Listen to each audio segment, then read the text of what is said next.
திங்கட்கிழமை அன்னைக்கு ஒரு சஸ்பென்ஸ் நாள். சிபிஐ உயர் அதிகாரிகள் தான் விஜய் விசாரிக்கிறார். கண்ணீர் விட்டு இருக்கிறார். 19ஆம் தேதி தான் அவருக்கு நீங்க கடைசி வாய்ப்பு.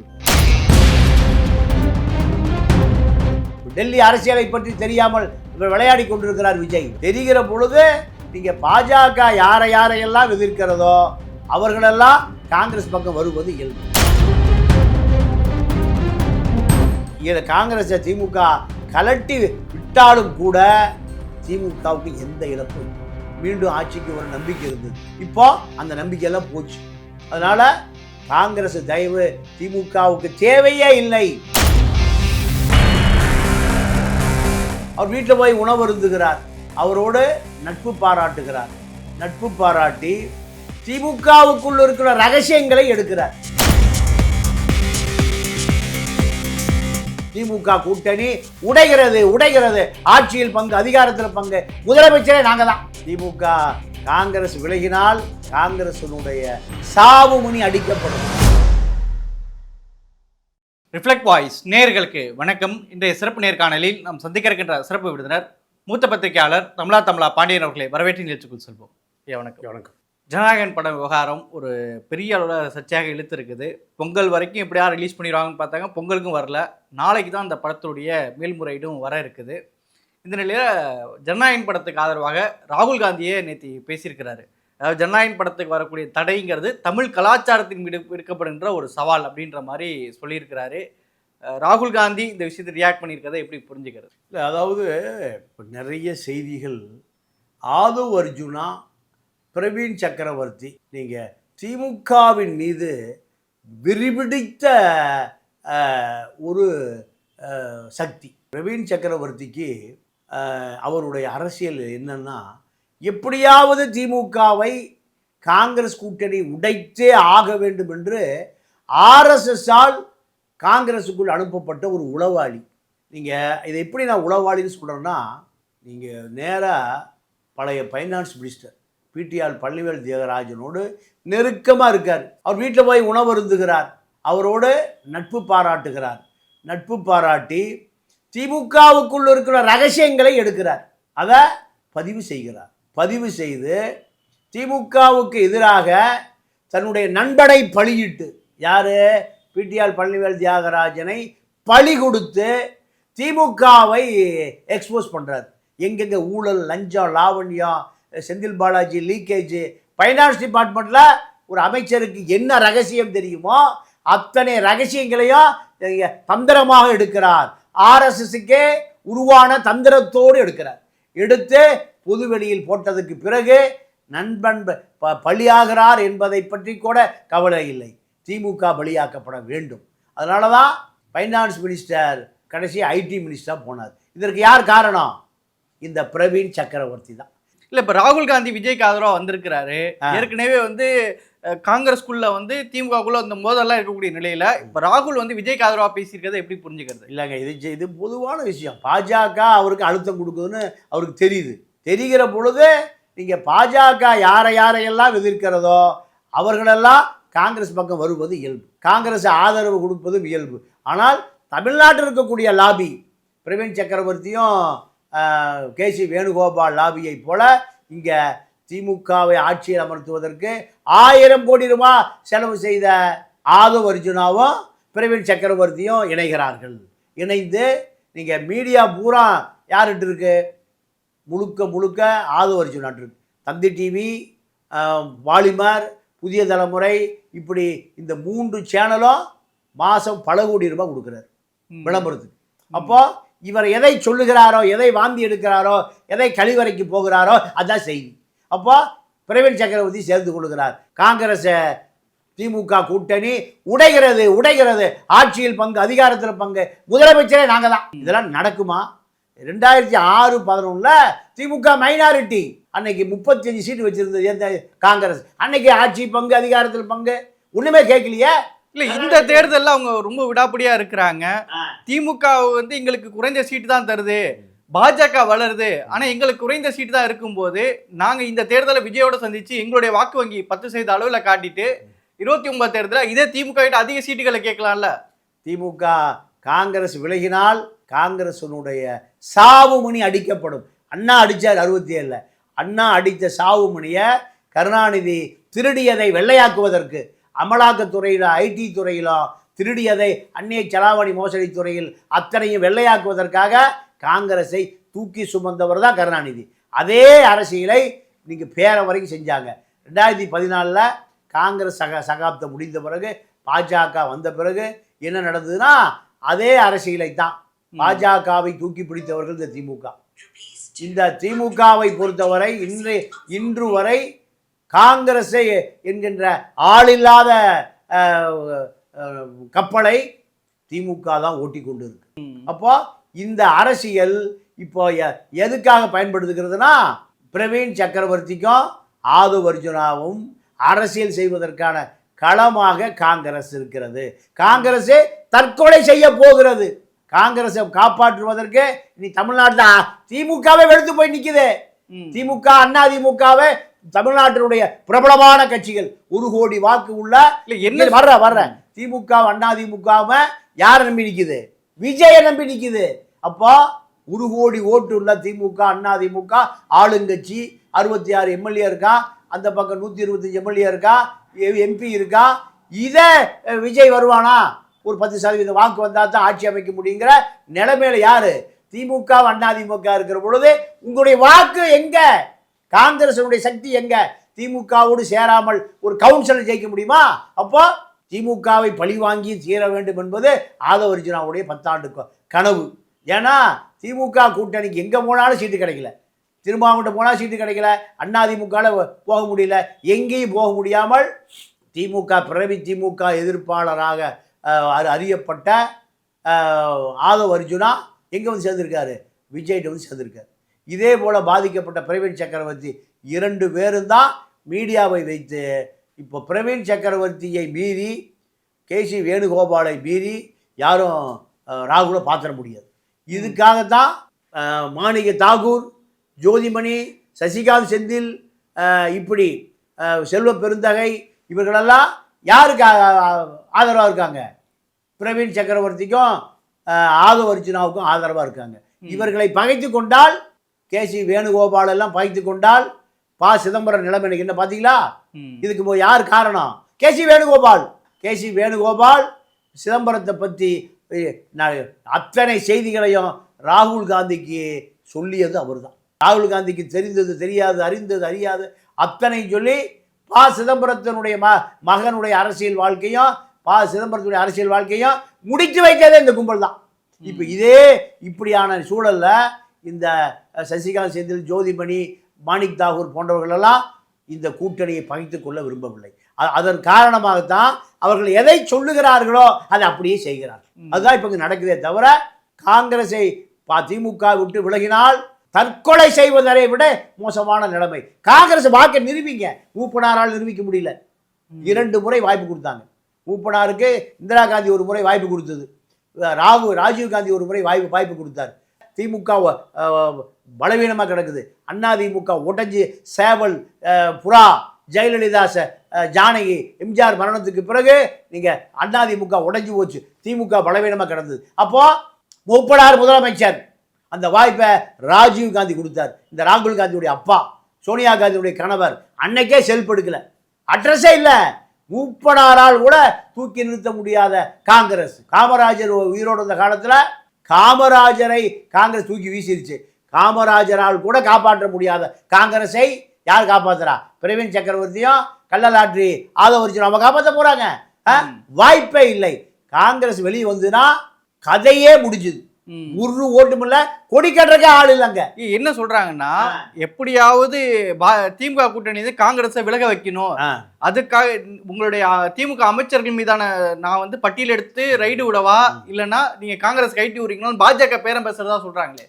இல்லைங்க, திமுகவும் பாஜகவும் ரொம்ப நல்ல நெருங்கிய நண்பர்களாக இருக்கிறார்கள். ஏன்னா 5 லட்சம் கோடி தேடி இருக்காரு. ஜி ஸ்கொயர்னு இருக்கு. ஜி ஸ்கொயரில் ஒரு ஓட்ட டிவி வித்த ஜி ஸ்கொயர் பாலாவுக்கு இத்தனை கோடி சொத்து எப்படி வந்தது? ரேடு அங்கே விடுங்க அமித்ஷா அவர்களே. ஒரு சாதாரண ஒரு நபருக்கு அதனால தான் காங்கிரஸ் கைட்டியோட திமுக முயற்சிக்கும் அப்படின்றாங்களே. காங்கிரஸ் இழப்பு காங்கிரஸுக்கு தானே தவிர திமுகவுக்கு அல்ல. காங்கிரஸை திமுக கலட்டி விட்டாலும் கூட திமுகவுக்கு எந்த இழப்பும் இல்லை. காங்கிரஸை ஏன்னா 2014 வரை காங்கிரஸ் உயிர்ப்போடு இருந்தது, மீண்டும் ஆட்சிக்கு ஒரு நம்பிக்கை இருந்தது. இப்போ அந்த நம்பிக்கையெல்லாம் போச்சு. அதனால் காங்கிரஸ் தயவு திமுகவுக்கு தேவையே இல்லை. திமுக தோற்றாலும் ஜெயித்தாலும் காங்கிரஸை கழட்டி விட்டா தமிழ்நாட்டில் காங்கிரசினுடைய இறுதி அத்தியாயத்தை திமுகவே எழுதிவிடும். திமுக தான் இத்தனை ஆண்டு காலம் காப்பாற்றியது. அதே திமுக காங்கிரஸுக்கு இறுதி வரலாறை முடித்து வைத்தால் அதுதான் வரலாறு. ஏன்னா காங்கிரஸ் செய்த துரோகம் தமிழ்நாட்டுக்கு காமராஜருக்கே துரோகம். காமராஜர் காங்கிரஸ் விரட்டி அடிக்கப்பட்டு எங்க தோத்து போனாரு? விருதுநகரில் தோத்து போனார், நாகர்கோயிலில் தோத்து போனார். காமராஜுக்கு அந்த நிலைமை. அப்போ காங்கிரஸ் நன்றி உள்ளவர்களுக்கு வேலையே இல்லை. அது ஒரு கார்ப்பரேட் கம்பெனியாக மாறி போய்விட்டது. ராகுல் காந்தி காங்கிரஸில் நீண்ட நாள் நீடிக்க மாட்டார். அவங்க அம்மா சோனியா மருத்துவ ஆலோசனையில் இருக்காங்க. அப்போ இந்தியா முழுக்க காங்கிரஸ் காலாவதி ஆகிவிட்டது. தமிழ்நாடு வட இந்தியா கட்சியான காங்கிரஸ் வயநாடு முஸ்லீம்கள் தயவுல தான் ராகுல் காந்தி நாடாளுமன்றத்துக்கு போகிறாரு, பிரியங்கா காந்தி நாடாளுமன்றத்துக்கு போகுது. இதெல்லாம் பார்த்தாச்சு. எல்லா மாநிலங்களிலும் காங்கிரஸில் இருந்தவர்களே காங்கிரஸை உடைச்சிட்டு முதலமைச்சர் ஆகிட்டான். மம்தா பானர்ஜி, ஆந்திராவில் ஒய்எஸ்ஆர் மகன், எல்லா பக்கம் பாருங்கள், லல்லு, எல்லா பக்கமே காங்கிரஸை காலி செய்துவிட்டு காங்கிரஸ் அல்லாத அதிகாரத்தை இப்போ கைப்பற்றி இருக்கிறார்கள் இந்தியா முழுக்க. அப்போ காங்கிரஸை அரசியல் செய்வதற்கு ஆட்களே இல்லை. தமிழ்நாட்டில் மட்டும்தான் காங்கிரஸை திமுக தூக்கி பிடித்து 40 சீட்டு ராகுல் பிரதமர் ஆவதற்கு, விஜயால 4 சீட்டு கொடுக்க முடியாது.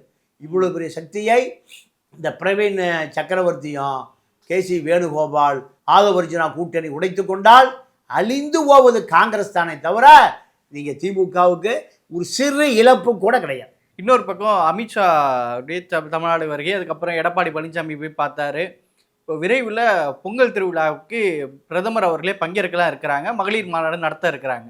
இப்போது இதில் வந்து அதிமுக சீட் ஷேரிங்லாம் பேசப்பட்டிருக்குது. 140 சீட்டு அதிமுக நீங்கள் போட்டியிடுங்க, மீத இருக்க 96 சீட்டுகளை நாங்கள் உள்ளொடுக்கி கொடுத்துக்கிறோம் அப்படின்லாம் சொல்கிறாங்கல்ல.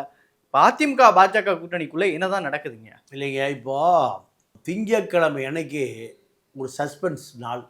சிபிஐ உயர் அதிகாரிகள் தான் விஜய் விசாரிக்கிறாங்க. மரியாதையாக நடத்தப்படுகிறார். யார்? விஜய். அவருக்கு ஒரு சாஃப்ட் கார்னர் கொடுக்கப்பட்டிருக்கு. அதாவது ஒரு டிஎஸ்பி தலைமையிலான விசாரணை அதிகாரி தான் ஐஓ போடுவாங்க, இன்வெஸ்டிகேஷன் ஆஃபீஸர். ஆனால் இப்போ ஒரு ஐஜி தலைமையிலான ஆலோசனை சொல்லுகிறார், அறிவுரை சொல்லுகிறார், எதிர்காலத்தை பற்றி சொல்லுகிறார். யார்? அந்த ஓய்வு பெறுகிற நிலையில் இருக்கிற ஒரு ஐஜி. அப்போது விஜய் எதிர்காலம் நிகழ்காலம் அத்தனையும் கணித்து கொள்ளுங்கள். இதில் எங்கே தவறு விட்டாலும் நீங்கள் மீண்டே வர முடியாது. இப்படியான விசாரணைக்கு நடுவில் ஆலோசனைகளும் சொல்லப்படுகிறது. 19ஆம் தேதி அவர் நல்ல முடிவை எடுத்து பாஜக பக்கம் வருவதாக ஒப்புக்கொண்டால் இந்த செய்தி வர்றதுக்கே 15 நாள் ஆகும். வெளியில் கொஞ்சம் கொஞ்சமாக தான் கசிய விடுவார்கள். மொத்தமாக மறுத்து விட்டால் அத்தனை பேரும் விஜயுடைய இயக்கம் சின்னாபின்னமாக்கப்படும். கருணாநிதியை விட ஒரு ராஜதந்திரி அல்ல. கருணாநிதியை கையெழுத்து போட்டு காணாமல் போயிட்டார். கருணாநிதியை கையெழுத்து போட்டு காணாமல் போயிட்டார். இப்போ விஜய்க்கு இது போன்ற ஒரு நெருக்கடியான ஒரு சூழல். திங்கக்கிழமைக்கு அவர் விசாரணைக்கு போகிறார். திங்கக்கிழமைக்குள்ள பாஜக பக்கம் ஏதாவது நல்ல செய்திகளை, நல்ல சமிக்கைகளை அனுப்பினால் விஜய்க்கு மிகப்பெரிய எதிர்காலம் இருக்கிறது. இல்லை என்றால் விஜயை ஒட்டி இருக்கிற நண்பர்கள் அத்தனை பேரும், நீங்கள் ராஜாவுக்கு நேர்ந்தது, கனிமொழிக்கு நேர்ந்தது, சரத் ரெட்டிக்கு நேர்ந்தது, அதே போன்று நீங்கள் புஷிக்கும் விஜய்க்கும் ஆதவர்ஜுனாவுக்கும் நேர்ந்தால் விஜய் கட்சி என்ன ஆகும்னே தெரியாது, எங்கே இருக்குன்னே தெரியாது. 3 பேர் தான் பிதுக்கப்படுவார்கள்.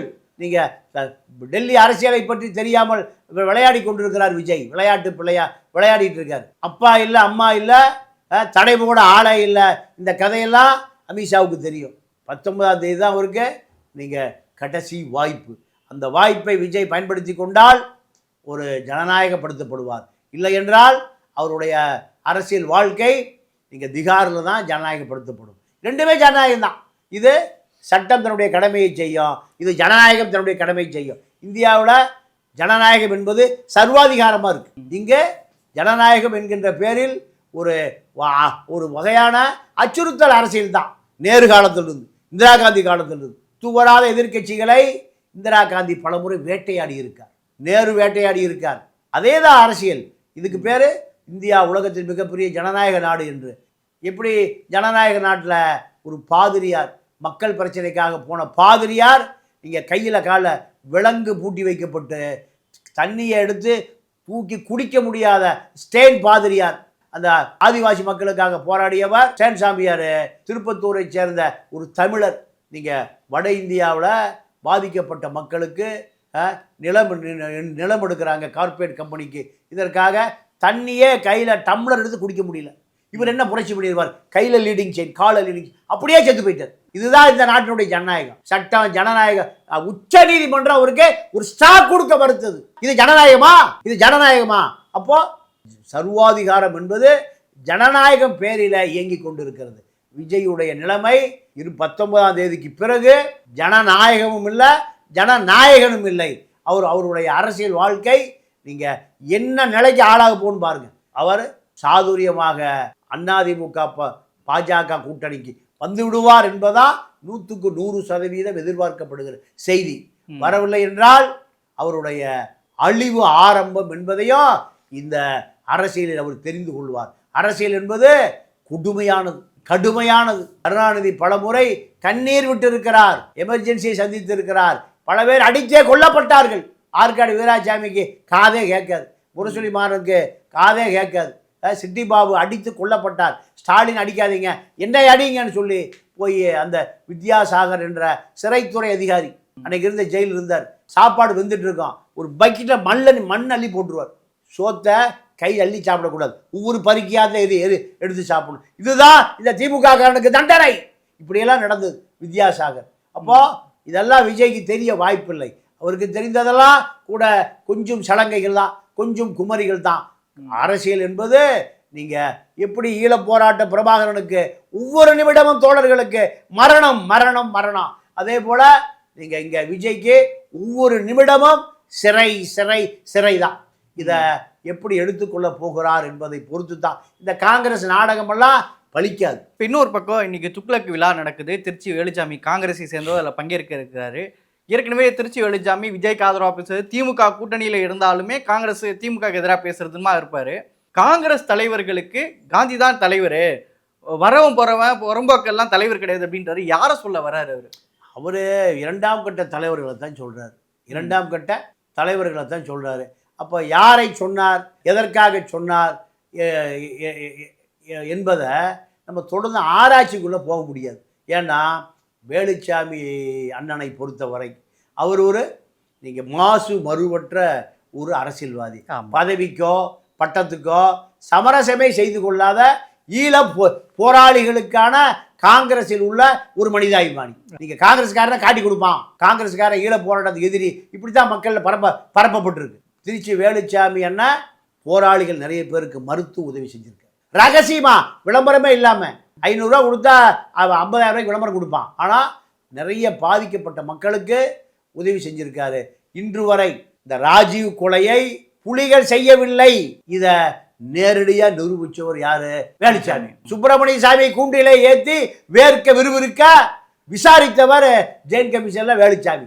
வேலுச்சாமிக்கு இப்படி ஒரு பெரிய அடையாளம் இருக்குது. அவர் ஒரு காங்கிரஸ்காரராக, அதாவது லோன் வாங்குவதற்காக, அரசியல் செய்வதற்காக நம்ம நாசே ராமச்சந்திரன், தங்கபாலுவை போன்ற காலேஜ் அனுமதி வாங்குவதற்காக காங்கிரஸுக்கு வந்த ஆள் அல்ல. காங்கிரஸுக்கு ஒரு காமராஜருடைய தூய தொண்டன். அதில் எல்லாம் மாற்று கருத்தை யாருக்கும் இருக்க முடியாது. இன்றைக்கு வரைக்கும் மிக சாதாரண எளிமையான வாழ்க்கை வாழ்கிறவர் தான். ரயிலில் நானே பார்த்துருக்கேன், சும்மா செகண்ட் கிளாஸ் தான் போவார், செகண்ட் கிளாஸ் தான் வருவார். திருச்சியில் பார்த்தீங்கன்னா மோட்டார் சைக்கிள் தான் சுற்றிட்டு இருப்பார். நேற்று காங்கிரஸுக்கு வந்த ஒருத்தர் நீங்கள் இன்னோவா காரை விட்டு இறங்க மாட்டான். கதர் வேட்டி கதர் சட்டை, 50 கதர் வேட்டி 50 கதர் சட்டை. நேற்று காங்கிரஸுக்கு வந்த ஒரு நபர்களெல்லாம். ஆனால் அவர் நீங்கள் யார் காலத்தில் இருக்கார்? காமராஜர் காலத்தில் இருந்திருக்கார், கக்கன் காலத்தில் இருந்திருக்கார். அதனால் அவரை பொறுத்த வரைக்கும் காங்கிரஸினுடைய உணர்வுகளை சொல்கிறார். இன்றைக்கி பல பேர் காங்கிரஸுக்கு தலைவராக யாருமே தெரியல. அந்த கோபத்தின் அடிப்படையில் அவர் வருகிற வார்த்தை தான் அது. சரிங்க. நிகழ்ச்சியில் பங்கிட்டு உங்களுடைய கருத்துக்கு நேரத்துக்கு மிக்க நன்றி. நன்றி, வணக்கம்.